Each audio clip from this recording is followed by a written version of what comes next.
Bab 1624, Rahasia. Semuanya, cepat! Besok adalah acara penobatan Kak Valentino. Apa kalian tahu apa itu penobatan? Kalian pasti tidak mengerti. Kalau kalian tidak mengerti, jangan bertanya, karena aku juga tidak mengerti. Hei, si bodoh yang di sana, bergerak lebih cepat. Kebetulan kemarin hujan, jadi kita tidak perlu mengambil lumpur lagi. Kita bisa menggunakannya dengan menggalinya. Luka di kaki Chris telah diobati dan dibungkus dengan perban sehingga dia tertatih-tatih saat berjalan. Kak Valentino, bagaimana menurutmu? Bukankah Chris sangat berbakat menjadi kontraktor? Ketika Mario melihat Valentino telah datang, dia buru-buru berjalan ke sisi Valentino, kemudian berbicara sambil menahan tertawa. Dia berpotensi. Valentino juga tidak bisa menahan tawanya. Valentino ingat ketika dia pertama kali bertemu dengan Chris, dia merasa meskipun Chris seperti seekor harimau kecil, dia masih cukup berwibawa. Terutama ketika dulu Chris mengendalikan grup Nagasan dan bertarung melawan Valentino, Chris tampak gegabah, tapi sebenarnya dia cermat. Dia mempunyai banyak trik. Sekarang akhirnya Valentino mengerti apa maksudnya jangan menilai orang dari penampilan. Chris benar-benar bodoh. Dia bagus dalam segala hal kecuali menggoda karena dia tidak memiliki bentuk tubuh yang normal. Namun, bisa jadi Chris sendiri yang ingin hidup seperti ini. Kak Valentino, kamu tidak tahu kalau Chris bilang orang yang tercuek ada orang paling bahagia. Ujar Mario sambil menggelengkan kepalanya. Valentino mengangguk sambil tersenyum, kemudian dia berkata, "Itu juga merupakan salah satu sikap terhadap kehidupan." Mario berkata dengan sungguh-sungguh. Sikap apaan? Kurasa Chris hanya bodoh. Dia selalu menjahili anak muda. Aku tidak mau sepertinya. Sebelum Valentino bisa menjawab, Mario sudah mengeluarkan helm pengamannya lalu memakainya. Yang di sana, cepat. Kita masih harus menggantung strip merah besar. Kak Valentino akan dinobatkan besok. Suasananya harus meriah. Teriak Mario. Valentino menutup wajahnya dan tidak bisa berkata-kata. Mario masih tidak tahu malu mengatai Chris bodoh. Padahal, mereka berdua sama saja. Maling malah teriak maling. Valentino mengelilingi Pulau West sebentar, kemudian dia menerima telepon dari Pulau Brol keluarga Wijaya. Katanya, Nyonya Besar Wijaya telah bangun. Ketika mendengar Nyonya Besar Wijaya sudah bangun, Valentino terkejut dan langsung bertindak. Dia segera menelpon Hendrik, lalu naik perahu motor ke Pulau Brol. Kondisi Nyonya Besar Wijaya saat ini sangat tidak stabil. Kebanyakan, dia dalam keadaan demensia. Jadi, ketika Nyonya Besar Wijaya bangun, Valentino tidak berani menunda. Nyonya Besar Wijaya pasti menyembunyikan banyak rahasia. Sedangkan Valentino sangat penasaran. Pak Hendrik, saat kita sampai di Pulau Brol, kamu juga biarkan dokter memeriksamu. Kata Valentino. Baiklah. Hendrik terdiam sejenak, kemudian akhirnya dia mengangguk. Valentino merasa sangat gelisah, dia bahkan mengepalkan tangannya. Sebenarnya, Nyonya Besar Wijaya memiliki rahasia apa? Dia telah bertahan begitu lama, otaknya bahkan tidak sepenuhnya rusak oleh obat itu.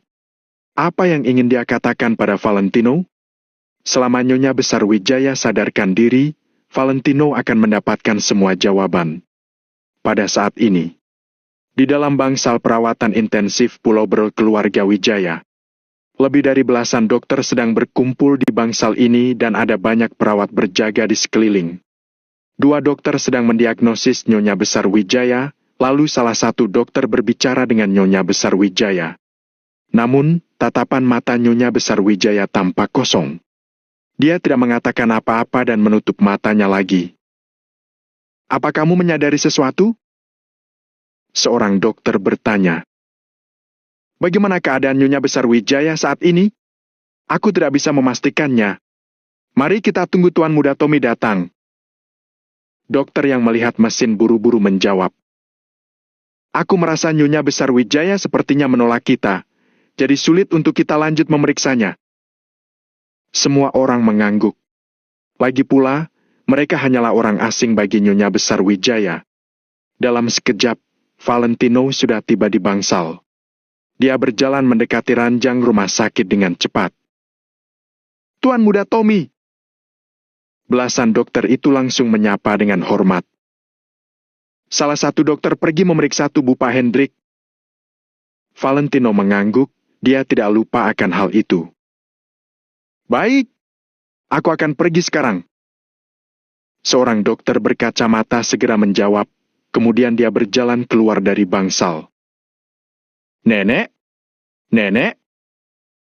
Valentino buru-buru duduk di tepi ranjang rumah sakit, lalu dia mengulurkan tangan untuk menggenggam tangan Nyonya Besar Wijaya. Ketika Nyonya Besar Wijaya mendengar suara Valentino, dia perlahan-lahan membuka matanya, lalu melihat Valentino. Kemudian, matanya perlahan-lahan melebar. Belasan dokter di belakang juga terkejut dan buru-buru berkumpul. Bagaimanapun juga, ini adalah terobosan besar bagi mereka. Nyonya Besar Wijaya telah meminum obat itu selama 3 tahun, tapi tidak disangka dia tidak mencapai tahap terburuk. Ini jelas adalah sebuah keajaiban. Oleh karena itu, mereka ingin mempelajari hal ini. Jika Nyonya Besar Wijaya sadar dan bisa mengatakan kata-kata di dalam hatinya, itu akan sangat membantu mereka. "Nenek, ini aku. Aku Tommy." Saat ini, mata Valentino juga terbelalak. Detak jantungnya sangat cepat. Dia bertanya dengan gelisah. "Nek?" Nyonya Besar Wijaya menatap Valentino dengan mata yang lebar. Nyonya Besar Wijaya menggelengkan kepalanya. Dia terlihat sama dengan orang-orang tua yang biasanya. "Nenek, ini Tommy." Jantung Valentino berdebar dengan kencang. Dia juga berharap Nyonya Besar Wijaya bisa sadarkan diri. Kemudian, Valentino mau Nyonya Besar Wijaya memberitahu semua rahasia yang disembunyikan. Nyonya Besar Wijaya menatap lurus Valentino. Matanya tidak bergerak dan mulutnya tiba-tiba bergumam. Tommy. Benar. Aku Tommy, aku cucu nenek." Valentino menggenggam erat tangan Nyonya Besar Wijaya lalu terus berkata, "Aku sudah kembali. Kemarin aku sudah kembali. Aku sudah mengalahkan Timothy." Namun, saat Nyonya Besar Wijaya mendengar nama Timothy, dia tiba-tiba tampak terkejut. Setelah itu, ekspresinya berubah menjadi marah. Kemudian, amarah berubah menjadi ketakutan, seolah-olah nama Timothy membuatnya sangat takut. Valentino merasa sangat sakit hati. Dia buru-buru mendekat, kemudian menepuk punggung tangan Nyonya Besar Wijaya dengan lembut. "Nenek, tidak apa-apa. Semua orang jahat itu sudah mati. Aku sendiri yang membunuh mereka untuk membalas dendam kakek. Kedepannya, tidak ada yang akan menindas kita lagi. Jangan takut." Valentino perlahan-lahan menepuk punggung tangan Nyonya Besar Wijaya sambil menghiburnya. Kata-kata Valentino seperti memiliki semacam kekuatan sihir, itu bahkan lebih berguna daripada obat penenang. Sedangkan Nyonya Besar Wijaya sepertinya mengerti. Dia yang awalnya emosional perlahan-lahan menjadi tenang. Namun, tatapan matanya masih kosong. "Nenek, apa nenek bisa memahamiku? Bisakah nenek berbicara? Ada banyak hal yang aku ingin nenek jawab." Kata Valentino dengan nada lembut sambil menarik telapak tangan Nyonya Besar Wijaya. Bab 1625, darah tidak akan mengalir sia-sia. Namun, Nyonya Besar Wijaya masih tidak dapat berbicara. Nyonya Besar Wijaya hanya menatap ke arah Valentino lekat-lekat. Tatapan matanya dipenuhi dengan kebingungan yang tak ada habisnya. Valentino pun menghela napas panjang, lalu dia dengan perlahan meletakkan Nyonya Besar Wijaya di atas ranjang dan menutupinya dengan selimut. Tampaknya Nyonya Besar Wijaya masih belum sadar. Tidak ada gunanya untuk merasa panik dalam hal ini. Nenek, istirahatlah dulu. Jangan pikirkan apapun. Aku ada urusan sebentar. Jangan takut, aku sudah membunuh semua orang jahat dan membalas dendam untuk kakek. Valentino mengulurkan tangannya untuk menepuk bahu Nyonya Besar Wijaya, lalu hendak bangkit dan pergi. Syuh! Tepat pada saat ini, Nyonya Besar Wijaya tiba-tiba mengulurkan tangannya dan memegang tangan Valentino. Nenek? Valentino buru-buru duduk lagi, lalu menatap Nyonya Besar Wijaya dengan penuh harap. Ulat harus menjadi kepompong dulu, sebelum ia bisa menjadi kupu-kupu. Suara Nyonya Besar Wijaya sangat serak saat dia perlahan mengucapkan kata-kata ini. Mata Valentino terbelalak, dia mengangguk tanpa henti, lalu menunggu kelanjutan dari Nyonya Besar Wijaya. Ini kedua kalinya Nyonya Besar Wijaya mengucapkan kata-kata ini. Valentino juga bisa mengerti secara kasar. Proses ulat menjadi kupu-kupu ini pasti harus melewati perjuangan. Ulat harus menjadi kepompong dulu, lalu berjuang sendiri untuk keluar dari kepompongnya sebelum menjadi seekor kupu-kupu. Proses ini merupakan perwujudan semangat yang gigih dan kemauan yang kuat. Kalau kupu-kupu keluar dari kepompongnya dengan bantuan manusia, maka ia tidak akan dapat terbang dan akan mati dengan cepat. Proses ini tentu saja harus diikuti dengan halangan dan rintangan. Jadi, Valentino dapat memahami kalau Nyonya Besar Wijaya ingin menyampaikan kepadanya bahwa dirinya harus bisa melewati rintangan, sebelum akhirnya menjadi seekor kupu-kupu. Nyonya Besar Wijaya pasti mengharapkan Valentino bisa sukses nantinya. Nenek, jangan khawatir. Aku pasti tidak akan mengecewakanmu. Nenek, apa ada yang mau dikatakan lagi? Tanya Valentino dengan lembut sembari mencondongkan tubuhnya ke depan. Namun, Nyonya Besar Wijaya tidak mengatakan apa-apa lagi. Dia hanya sesekali mengulang kata-kata ini saja. Jelas terlihat, dia belum sadar sepenuhnya. Heis! Valentino menghela napas pelan. Dia melirik Nyonya Besar Wijaya, lalu berbalik dan berjalan keluar dengan sedikit kecewa. Setelah menaklukkan kota Kamar, Valentino malah merasa rahasia keluarga Wijaya menjadi semakin banyak. Ada beberapa hal yang tidak bisa dijangkau sebelum mencapai ketinggian tertentu. Sekarang, Valentino mengambil alih keluarga Wijaya dan menjadi kekuasaan teratas di kota Kama. Namun, dia merasa ada semakin banyak hal yang sama sekali tidak dimengerti olehnya. Entah itu kata-kata Nyonya Besar Wijaya atau hal yang dikatakan Helene kepadanya, Valentino merasa sangat gelisah. Valentino menghela napas panjang, kemudian menyalakan sebatang rokok untuk dirinya. Saat ini, sebagian besar dokter sudah keluar dari kamar dan hanya menyisakan 2 dokter untuk merawat Nyonya Besar Wijaya. Katakan padaku kondisi Nyonya Besar saat ini. Valentino menarik salah seorang dokter, lalu duduk di bangku. Tuan Muda Tommy, saat ini kondisi Nyonya Besar sudah bisa dikatakan sangat baik. Namun, masih butuh waktu untuk pulih secara perlahan. Saat ini, kondisinya relatif stabil, tapi Nyonya Besar belum memasuki masa pemulihan, jadi hanya dapat mempertahankan keadaan ini untuk sementara waktu. Pada tahap selanjutnya, kami akan menggunakan beberapa obat ringan untuk perawatan adjuvan, seharusnya akan berguna. Nada bicara dokter ini tidak terlalu pasti. Valentino mengernyit. Tim medis di Pulau Berol keluarga Wijaya sudah termasuk yang terbagus di seluruh negara Nagon. Kalau tim medis di Pulau Berol keluarga Wijaya sudah tidak berdaya, maka dia hanya bisa menaruh harapannya kepada ahli luar negeri. Bagaimana kalau aku membawa Nyonya Besar ke luar negeri? Usul Valentino. Tuan Muda Tommy, itu boleh juga, tapi harapannya tidak besar. Selain itu, aku sendiri merasa kalau hal yang paling dibutuhkan Nyonya Besar sekarang adalah beristirahat dan jangan melakukan perjalanan jarak jauh. Itu karena manusia terus-menerus meneliti bidang otak. Tapi setelah bertahun-tahun, masih belum ada penelitian yang mendapatkan hasil berguna. Sebab, otak manusia terlalu rumit dan misterius. Singkatnya, hal ini sangat sulit untuk ditangani. Bahkan jika Anda membawa nyonya besar ke luar negeri, itu juga tidak terlalu bermanfaat. Dokter tentu saja tidak menyembunyikan apapun dari Valentino. Dia menjelaskan semuanya dengan sangat jelas.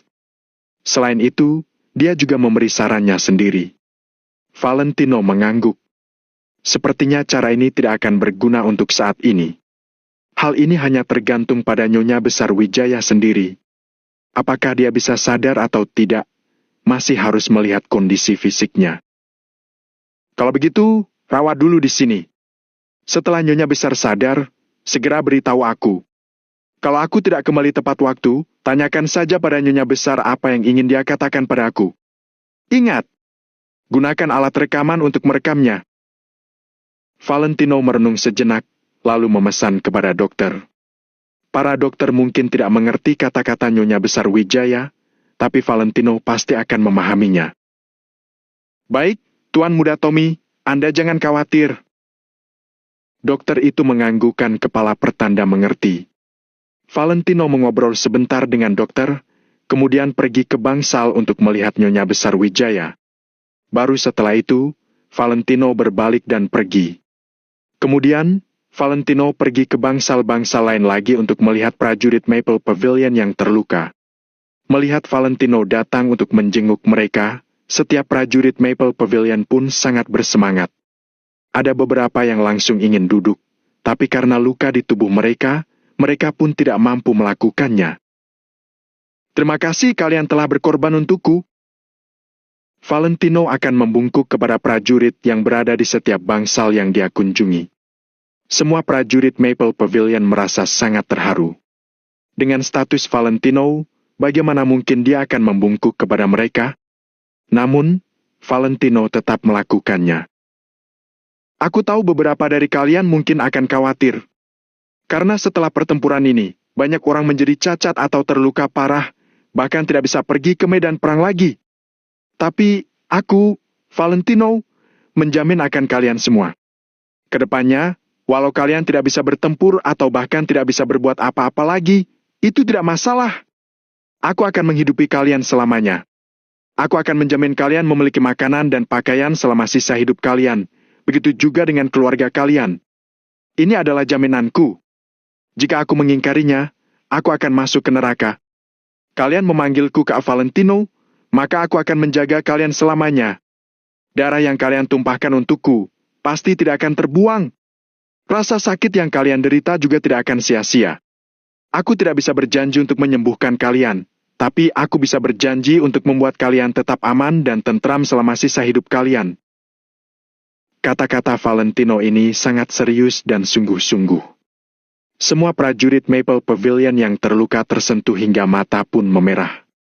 Pria-pria tangguh ini bahkan tidak akan meneteskan air mata mereka saat ditembak di medan perang. Namun, kata-kata Valentino ini membuat semua orang tersentuh dan langsung meneteskan air mata mereka. Bab 1626, dia adalah kepercayaan mereka. Demi apa mereka membahayakan hidup mereka untuk bertarung di medan perang? Tentu saja, tidak menutup kemungkinan benar-benar ada prajurit yang mementingkan persahabatan. Mereka menyukai suasana asosiasi Maple Pavilion, jadi mereka rela menumpahkan darah dan mengorbankan nyawa mereka demi sahabat dan bendera Maple Pavilion. Namun kembali ke kenyataan, sebagian banyak orang lebih ingin memperjuangkan masa depan yang lebih baik untuk diri mereka sendiri. Mereka yang memiliki keluarga ingin memberikan keluarga mereka hidup yang lebih baik. Namun saat ini, semuanya terluka parah dan bahkan akan cacat seumur hidup. Keinginan untuk kembali ke medan perang telah menjadi harapan yang tidak bisa terwujudkan. Jika dikatakan secara realistis, mereka sudah tidak berguna lagi bagi Valentino. Oleh karena itu, mereka sangat khawatir, juga takut Valentino akan membuang mereka. Bahkan jika Valentino tidak memberi mereka sepeser pun atau bahkan tidak mengobati luka-luka mereka, mereka juga tidak bisa berbuat apa-apa kepada Valentino. Saat ini, kata-kata Valentino menghilangkan semua keraguan mereka. Jaminan yang diberikan oleh Valentino ini membuat mereka merasa tenang. Apa yang aku katakan ini akan terwujud sedikit demi sedikit. Mungkin akan terlambat, tapi pasti akan datang. Sebelum pertempuran dimulai, aku sudah bilang aku akan menyiapkan uang hadiah sebanyak 2 triliun untuk kalian semua. Kemarin kalian tidak ada di sana, 200 juta dolar sudah dibagikan. Kalian rawat dulu luka-luka kalian dengan baik. Aku sendiri yang akan mengawasi uang kompensasi untuk prajurit terluka dan penetapan pasca perang. Uang yang dijanjikan pada kalian tidak akan kurang. Entah kalian ingin tinggal di negara Nagon atau menetap di tempat lain, aku akan mengabulkan permintaan kalian. Kata Valentino dengan nada bicara serius. Setelah mengatakan ini, semua orang kembali meneteskan air mata. Bruk! Seorang prajurit Maple Pavilion yang putus setengah lengan langsung turun dari ranjang pasien, lalu berlutut kepada Valentino tanpa mengatakan apapun. Kak Valentino! Walau aku cacat, aku akan tetap ada untukmu kapanpun kamu membutuhkanku. Bahkan jika aku lumpuh, selama kamu membutuhkanku, tidak peduli harus berlutut atau merangkak, aku akan ke sisimu untuk membantumu. Aku juga, selama Kak Valentino membutuhkanku, aku juga tidak akan ragu sedikit pun. Dalam sekejap, semua prajurit Maple Pavilion yang terluka mengekspresikan sikap mereka dengan sangat terharu. Prajurit yang kakinya masih bisa bergerak akan turun dari ranjang pasien dan berlutut di lantai. Sementara prajurit yang tidak bisa duduk menatap Valentino dengan mata memerah.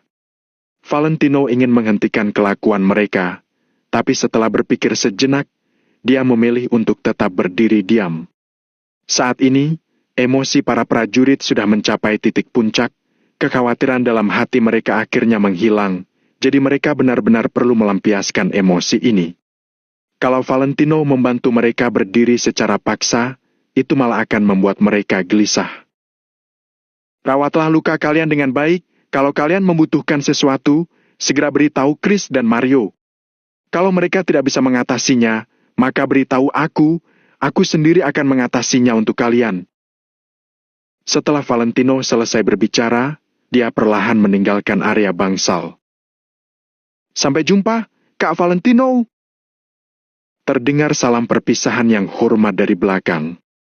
Mungkin bagi asosiasi Maple Pavilion yang sebelumnya, mereka hanya mendengar perintah Valentino hanya karena Valentino memberi mereka apa yang mereka butuhkan. Namun, setelah keputusan Valentino hari ini, hati seluruh anggota asosiasi Maple Pavilion pasti akan bersatu.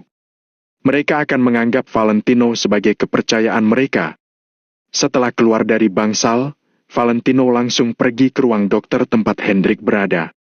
Baru saja Valentino tiba di depan pintu, Hendrik sudah mendorong pintu dan berjalan keluar.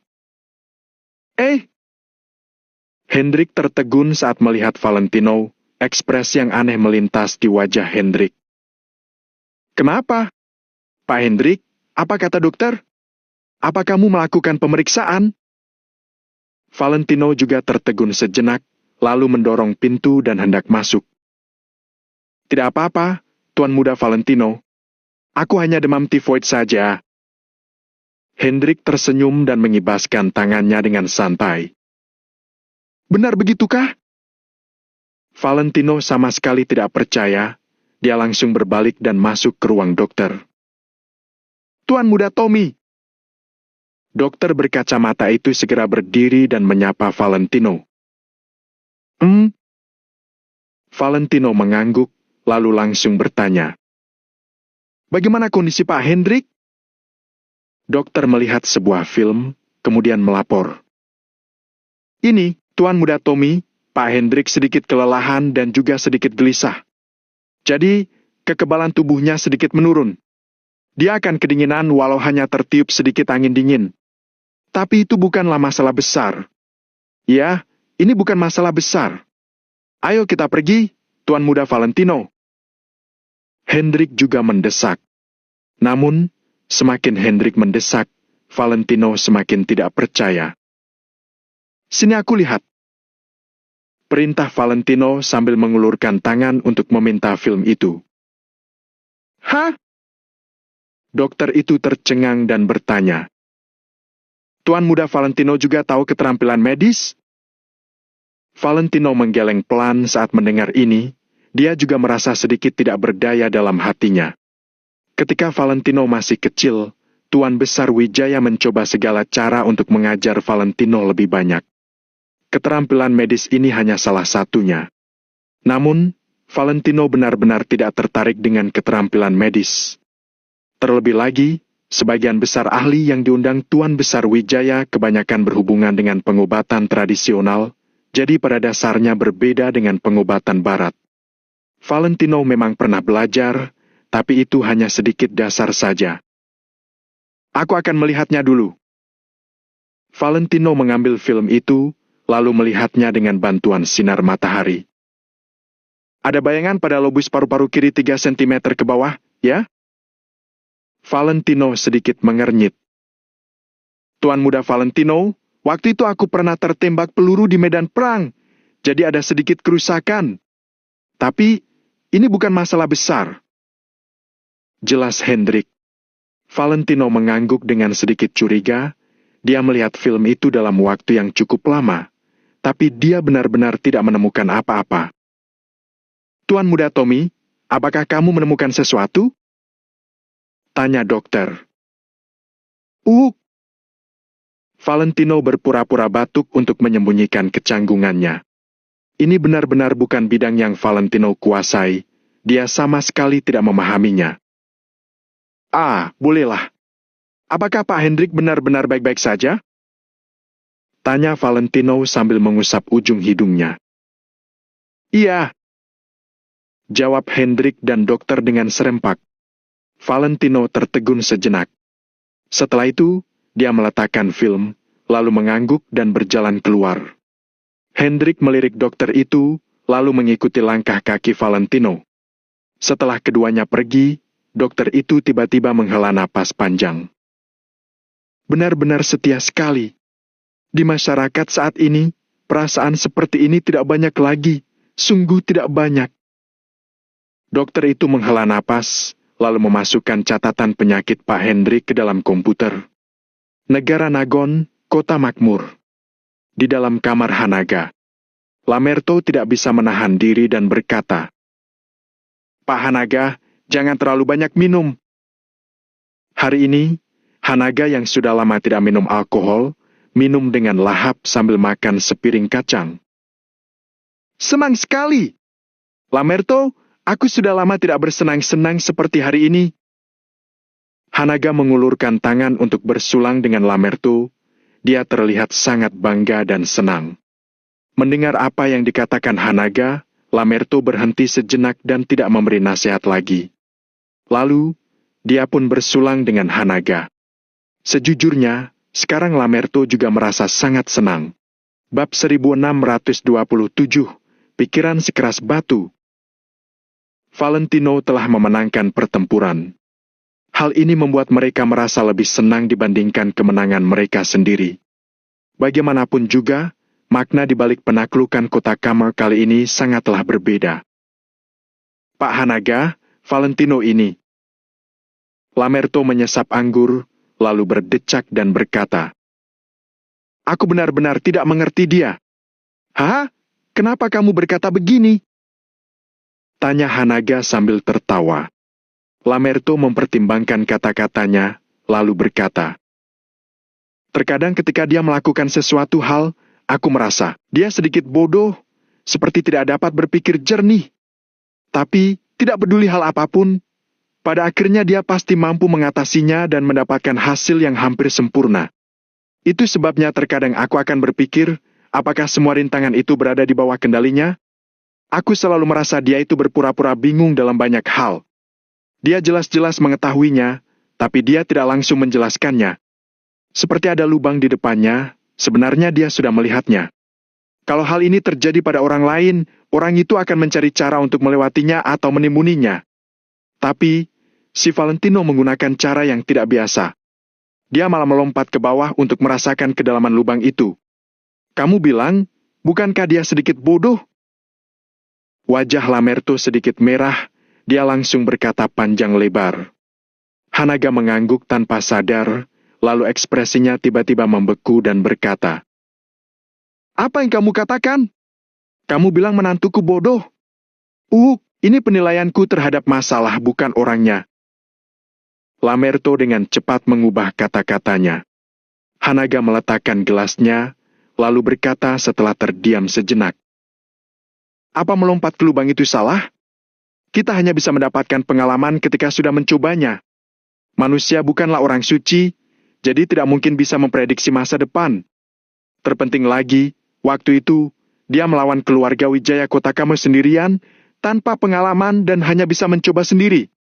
Jadi, tidak dapat dihindari dia akan menderita kerugian. Sebenarnya, harapan semua orang terhadap Valentino terlalu tinggi. Namun, dia itu juga orang biasa yang memiliki kekurangan. Terkadang Valentino tahu itu adalah lubang, tapi masih tetap melompat ke bawah.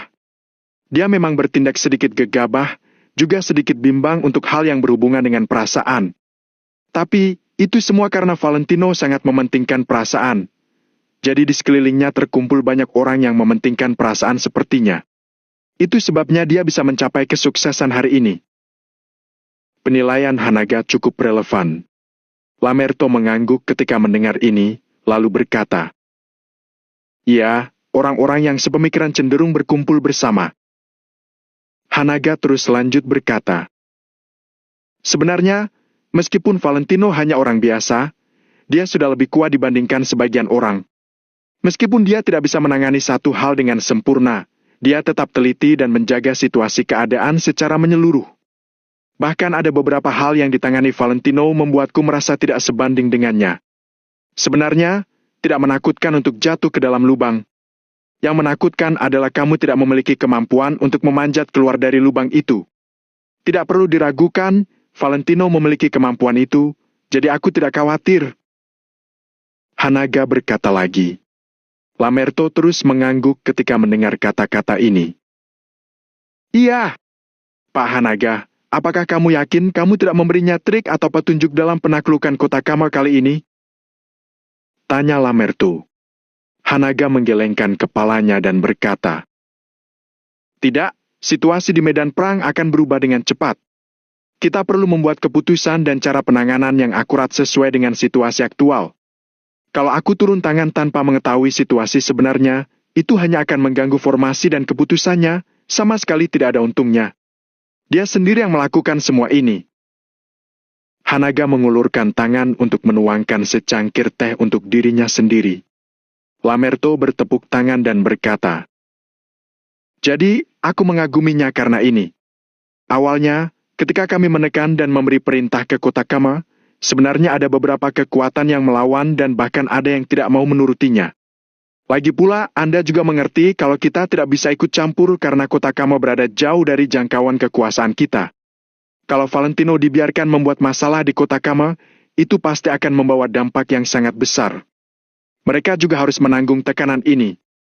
Tapi Valentino menemukan titik kelemahan Kotakama, dia melenyapkan belasan kekuatan bawah tanah yang menyebabkan kemarahan publik terlebih dahulu, seketika membuat pemerintah Kotakama menjadi senang." Lamerto semakin bersemangat saat berkata hal ini. Awalnya, anggota pemerintah Kotakama memang menolak dan melawan. Bagaimanapun, Kotakama adalah wilayah mereka. Kalau Valentino dibiarkan membuat masalah di sana, itu memang akan berdampak buruk pada keseluruhan kondisi Kotakama. Namun, Valentino melenyapkan belasan kekuatan bawah tanah yang biasanya membuat ulah terlebih dahulu. Harus diketahui bahkan pemerintah Kotakama pun tidak dapat menekan kekuatan-kekuatan itu dengan mudah. Apa ini? Hal ini tidak hanya menyelesaikan masalah petinggi, juga dapat memenangkan dukungan kuat dari penduduk di Kotakama. Bagaimanapun juga, para kekuatan bawah tanah itu memang telah melakukan banyak hal buruk. Sekarang, mereka dilenyapkan oleh Valentino. Benar-benar menyenangkan hati.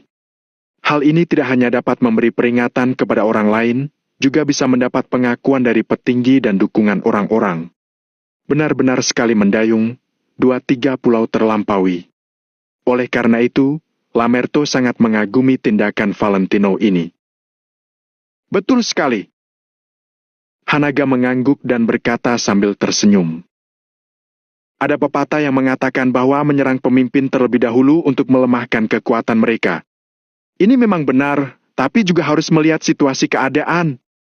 Seharusnya, jika Valentino ingin menaklukkan kota Kamo dengan taktik keji, dia harus mencari kekuatan terbesar di kota Kamo dan menekannya. Selama kekuatan terbesar di kota Kamo dikalahkan, kekuatan lain tentu saja hanya bisa menyerah.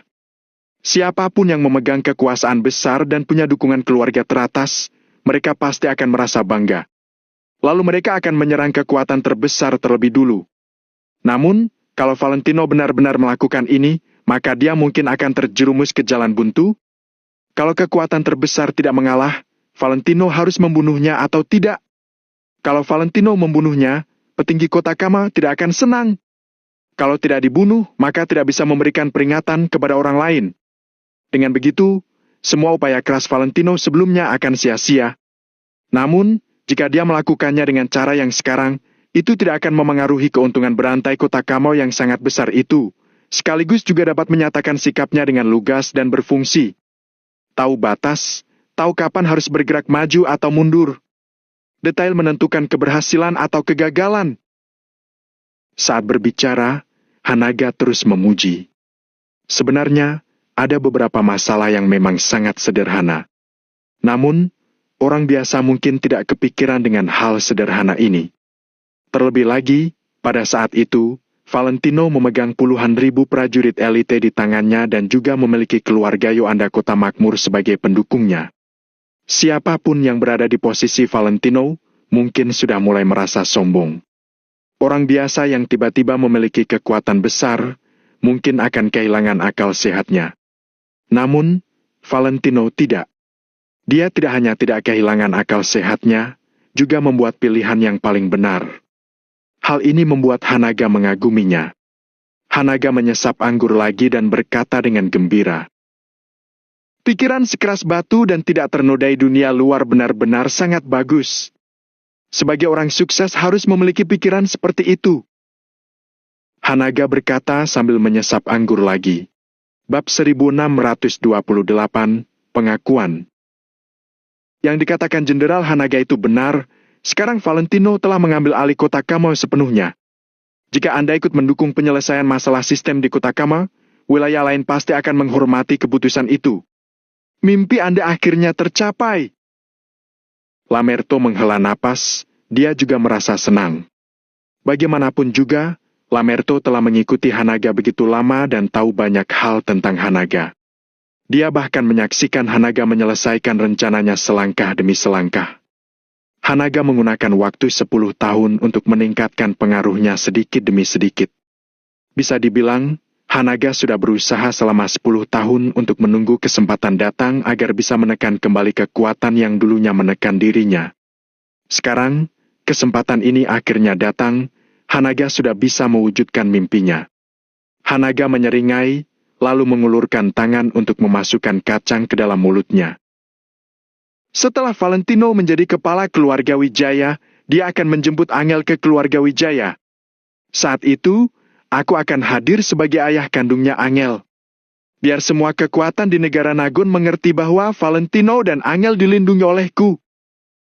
Mata Hanaga dipenuhi dengan harapan. Sebagai ayah kandung Angel, Hanaga juga ingin Angel memegang lengannya, lalu berjalan menyusuri lorong dan menyerahkan telapak tangan Angel ke tangan Valentino. Saat itu adalah momen yang paling mulia bagi setiap ayah. Tentu saja, hal yang terpenting adalah Angel telah menemukan orang yang tepat. Hanaga merasa bahagia untuk Angel dari lubuk hatinya. Oleh karena itu, Hanaga berharap Valentino bisa mengadakan pernikahannya dengan Angel lagi agar Hanaga bisa memuaskan keinginan kecilnya. Orang memiliki keinginan duniawi, Hanaga juga sama. Jenderal Hanaga, apa Anda sudah ingin mengatakan yang sebenarnya? Ketika mendengar ini, Lamerto sontak tercengang. Dia buru-buru meletakkan gelasnya dan bertanya. Sudah waktunya. Berapa kali kamu bisa bertaruh dalam hidup? Kapan lagi kamu bisa bertaruh kalau bukan sekarang? Sekarang, Valentino bertanggung jawab atas kota Kama, sedangkan aku berjaga di kota Makmur. Siapa yang bisa melawan kami jika kami bergandengan tangan? Kalau sekarang kami tidak mengatakan yang sebenarnya, mau sampai kapan kami menunggu? Putriku memang harus diketahui semua orang betapa mulia identitasnya. Pada titik ini, Hanaga berhenti sebentar dan berkata, Setelah menderita selama bertahun-tahun, saatnya untuk mengakhirinya. Tiba-tiba, Lamerto merasa hal itu sedikit konyol, lalu dia pun bertanya, "Kalau begitu, apa ada yang akan berpikir bahwa Valentino lagi-lagi menerima bantuan dari keluarga Yoanda?" Hanaga melambaikan tangannya dan berkata, "Kini Valentino bertanggung jawab atas beberapa kota. Dia sudah lebih dari pantas kalau ingin menjalin hubungan dengan keluarga Yoanda. Selain itu, yang penting mereka berdua saling mencintai dan tidak peduli dengan pandangan orang lain." Lamerto tidak berbicara, hatinya juga penuh harap. Putri seorang jenderal perwira bintang 3 negara Nagon. Ditambah status istri sah Valentino, penguasa kota Kamar. Kedua status ini mungkin akan menekan semua orang di negara Nagon. Semua yang disebut gadis luar biasa, putri keluarga besar, hanya bisa berdiri di belakang Angel. Sinar bintang bisa tidak dibandingkan dengan matahari dan bulan. Matahari dan bulan mungkin tertutup awan untuk sementara waktu, tetapi setelah dibersihkan, sinarnya pasti akan sangat terang dan dilihat oleh banyak orang. Nama Tommy saja sudah cukup kuat. Selanjutnya, nama Angel Kusuma sepertinya akan mengguncang negara Nagon. Hari baik untuk Nona Angel akan datang. Omong-omong, Jenderal Hanaga, apa aku perlu menghubungi Valentino untuk mengkonfirmasi waktu, kemudian memberitahu bawahan Anda yang sebelumnya? Lamerto buru-buru bertanya lagi. Bagaimanapun, kalau Hanaga mengatakan yang sebenarnya, maka identitas Angel akan diumumkan kepada semua orang. Angel akan menikah, itu adalah momen yang lebih penting lagi. Hanaga terdiam sebentar, lalu melambaikan tangannya untuk menolak. Hanaga, si mengenakan jubah ular piton dan seorang jenderal perwira bintang 3. Kalau putrinya mau menikah, lalu dia harus memberitahu orang lain satu persatu, itu akan terlalu merendahkan statusnya. Pastikan waktunya dengan Valentino, lalu rilis beritanya terlebih dahulu. Mereka yang seharusnya datang akan datang, kata Hanaga sambil melambaikan tangannya. Baik. Lamerto buru-buru menjawab. Dalam hati, dia mulai berkhayal tentang adegan itu. Putri Hanaga mau menikah, Tommy dari kota Kamar mau menikah.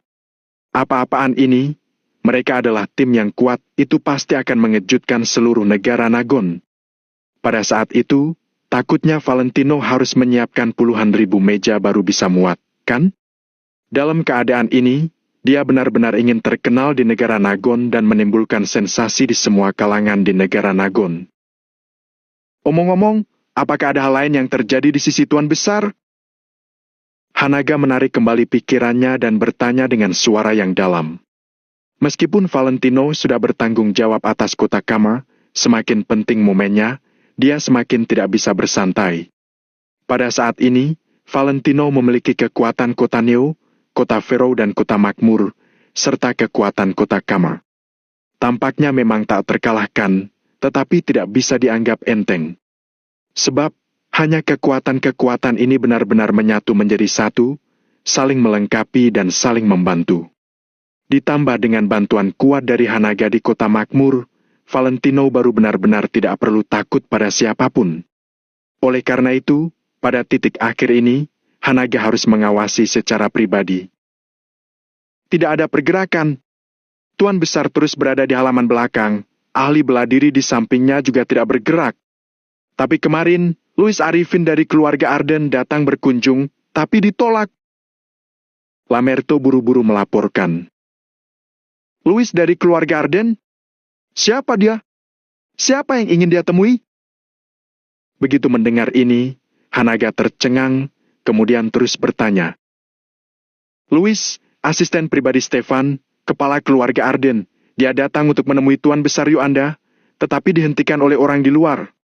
Aku tidak tahu apa yang dia rencanakan. Bagaimana kalau aku bertanya padanya? Lamerto menjawab dengan jujur. Hanaga mengernyit dan mengetuk rokok spesial di tangannya dengan ringan. Kalau keluarga Arden tidak bodoh, mereka tidak akan melakukan hal semacam ini lagi. Aku sudah memberi Stefan kesempatan. Jika dia tidak menghargainya, dia harus menerima pukulan dariku. Jadi, tidak perlu cemas. Seharusnya tidak apa-apa. Hanaga berpikir sejenak, masih tidak membiarkan Lamerto mengurus masalah ini. Sekarang, Tuan Besar Yoanda sudah mengetahui latar belakang Angel. Meskipun Hanaga belum mengatakan yang sebenarnya, Tuan Besar Yoanda pasti sudah mengetahuinya. Bagaimanapun, Angel dan ibunya sangat mirip. Tuan Besar Yoanda tidak bodoh. Bagaimana mungkin dia tidak menyadarinya? Karena rahasia terbesar Hanaga sudah diketahui oleh Tuan Besar Yoanda. Apalagi yang perlu dia takutkan? Memang, dengan kekuatan Valentino saat ini, dia sudah layak untuk bersama dengan Nona Angel. Jadi, walaupun itu Tuan Besar, sepertinya dia juga tidak bisa menghentikannya dengan mudah. Jika dilihat dari seluruh negara Nagon, bahkan Tuan Besar tidak dapat menemukan cucu menantu yang begitu hebat, kan? Lamerto tersenyum lembut. Tentu saja. Hanaga juga tersenyum puas. Setelah Angel diterima oleh Valentino ke dalam keluarga Wijaya dan menjalani kehidupan yang stabil, Hanaga dapat memusatkan semua perhatiannya untuk menemukan ibu Angel. Semakin dipikir, semakin tidak sabar. Lamerto, apakah menurutmu aku harus tampil dengan wajah bersih dan mencukur janggutku ketika pergi ke pernikahan putriku? Kalau tidak, mungkinkah tampak memalukan jika tidak cukuran? Tapi aku butuh waktu yang lama untuk menumbuhkan janggut. Bagaimana kalau cucu laki-laki atau cucu perempuanku tidak ada janggut untuk dijambak? Hanaga bergumam sambil menarik janggut pendek di dagunya. Lamerto menahan senyumannya dan tidak mengucapkan sepatah kata pun. Hanaga merenung selama beberapa saat, kemudian berkata, "Kamu juga harus menyiapkan helikopter. Aku harus pergi ke sana naik helikopter. Terakhir kali saat aku pergi ke sana, Angel menganggapku sebagai rekan seperjuangan. Kalau begitu kali ini, aku ingin semua orang tahu kalau Angel adalah putri kandungku, Putri Hanaga." Bab 1629, memanfaatkan orang lain untuk membunuh. Saat ini, di halaman belakang keluarga Yoanda, ada sebuah meja bundar kecil di depan Tuan Besar Yoanda. Dia sedang duduk sendirian sambil meminum teh. Sedangkan Louis dari keluarga Ardin berdiri sejauh 2 meter darinya sambil menundukkan kepalanya. Kalau Tuan Besar Yoanda duduk di sini, dia pasti tidak berhak untuk duduk. Berani datang mencari Tuan Besar Yoanda sudah memiliki nyali yang sangat besar. Semalam, kunjungannya ditolak. Hari ini, dia meminta bantuan dari banyak koneksi agar berhak untuk berdiri di sini. Untuk apa kamu mengatakan ini padaku? Valentino adalah pengusaha nomor 1 di kota makmur. Tentu saja, para petinggi akan memberinya dukungan besar. Karena itu, sudah seharusnya si Hanaga itu membantunya. Kata Tuan Besar Yoanda dengan tenang. Baru saja, Louis menjelaskan sepenuhnya kekacauan di kota makmur kepada Tuan Besar Yoanda. Termasuk dukungan kuat Hanaga kepada Valentino, menyeratkan bahwa keluarga Arden takluk pada Valentino.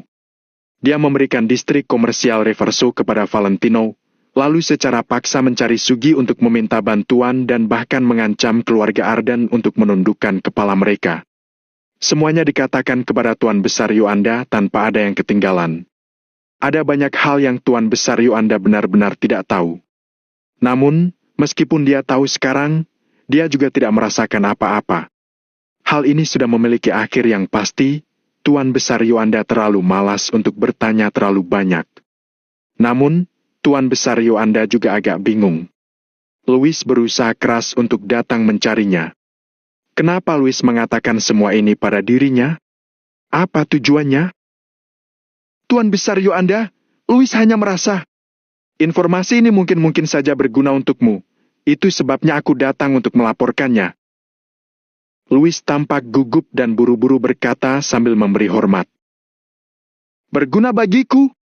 Ini adalah maksud dari keluarga Arden? Tuan Besar Yoanda menyipitkan matanya. Tidak, ini adalah maksud pribadiku untuk memberitahu Tuan Besar Yoanda. Jawab Louis jujur. Kenapa kamu melakukan ini?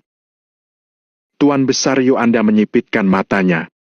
Louis menggertakkan giginya. Tentu saja, dia tidak akan mengatakan bahwa wajahnya telah ditampar oleh Valentino di depan umum. Jadi dia selalu menyimpan dendam dan mencoba segala cara untuk memanfaatkan orang lain untuk membunuh Valentino. Lebih baik menyinggung orang baik daripada menyinggung orang picik.